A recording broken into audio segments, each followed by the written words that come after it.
Assalomu alaykum, hurmatli talabalar. Demak, bugungi darsimizda biz birinchi darsimiz hisoblanadi. Kompyuter bilan ishlashni o'rganamiz.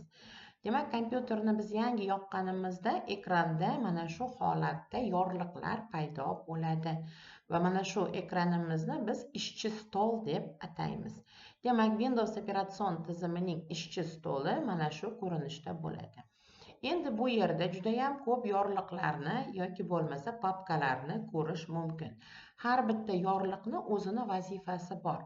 Demak, har bitta yorliqni ustiga kelib sichqoncha sap tugmachasini 2 marta bosish yordamida biz demak ana shu yorliqni ishga tushirishimiz mumkin. Misol qilib oladigan bo'lsak, deylik mana shu этот kompyuter yorlig'ini ishga tushiramiz. Buning uchun sichqonchani strelkasini shu yerga olib kelamiz va sichqonchani chap tugmasini 2 marta bosamiz va demak этот kompyuter yorlig'i ishga tushadi. Qolgan dasturlar ham xuddi ana shu tarzda ishga tushiriladi. Endi ishchi stolda o'zingizni papkangizni yaratishni istasangiz, sichqonchani endi o'ng tugmachasini bosamiz. O'ng tugmachasini bosish yordamida bizga qo'shimcha menyu chiqarib beriladi. Va ana shu joydan sozdать bo'limini tanlaymiz va mos ravishda papka yoki bo'lmasa qaysi ilovada fayl yaratmoqchi bo'lsangiz, ana shu faylni tanlaymiz. Hozircha bizga o'zimizni nomimizdagi papka kerak. Shuning uchun ham papka menyusini tanlaymiz. Mana shu shaklda novaya papka ko'rinishidagi papka chiqadi. Demak, orqa foni ko'k rangda bo'lib turgan holatda bo'lsa, biz bu yerga bemalol o'zimiz yangi nom berishimiz mumkin va buni mening birinchi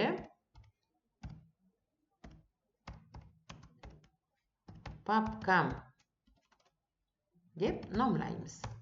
Mana shu shaklda bizni birinchi papkamiz ochildi.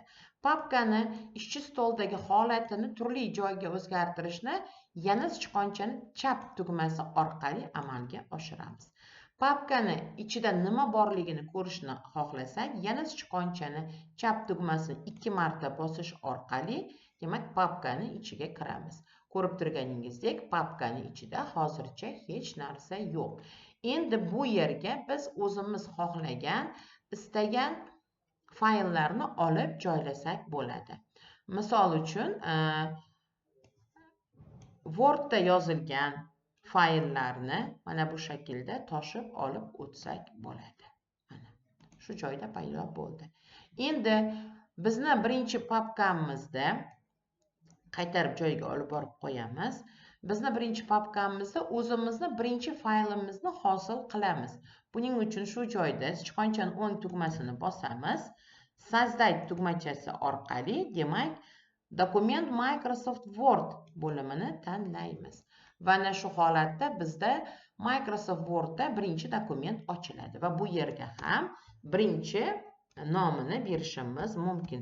Birinchi matn yoki bo'lmasa birinchi dars deb yozib qo'ysak bo'ladi. Endi ko'rib turganingizdek, bu birinchi dars faylimizni ichida hozircha hech narsa yo'q. Uning og'irligi mana 0 bayt turibdi va qachon ochilganligi va soat nechida ochilganligi ko'rinib turibdi. Uni ichiga kirishimiz uchun yana boyagi qoida bilan sichqonchaning chap tugmasini 2 marta bosish orqali amalga oshiramiz va shunda Microsoft Word dasturida hosil qilingan birinchi dars nomli matn hujjatimiz demak ishga tushadi va u yerda hozircha hech narsa yo'q. Endi mana shu yerda 3 ta Windowsda xarakterlik tugmachasi bor. Demak, mana bu tugmachasi orqali uni vaqtincha holatlar satriga tushirib qo'yishimiz mumkin. Mana bu joyida turibdi. Mana bu tugmacha yordamida uni ekrandagi razmerini, o'lchamini kichraytiramiz va qayta bosish orqali oldingi holatga qaytaramiz va mana bu tugmacha yordamida ekranni yopib qo'yishimiz mumkin. Mening birinchi papkasini ham 3 ta holatdagi tugmachasi bor. Bular ham xuddi ana shu vazifani bajaradi. Demak, bu tugmachani bossak, holatlar satriga kelib tushadi mana. Mana bu tugmachani bossak, bu demak butun ekranni egallaydi yoki bo'lmasa kichraytirishimiz mumkin va mana bu tugmacha yordamida papkani yopib qo'yishimiz mumkin.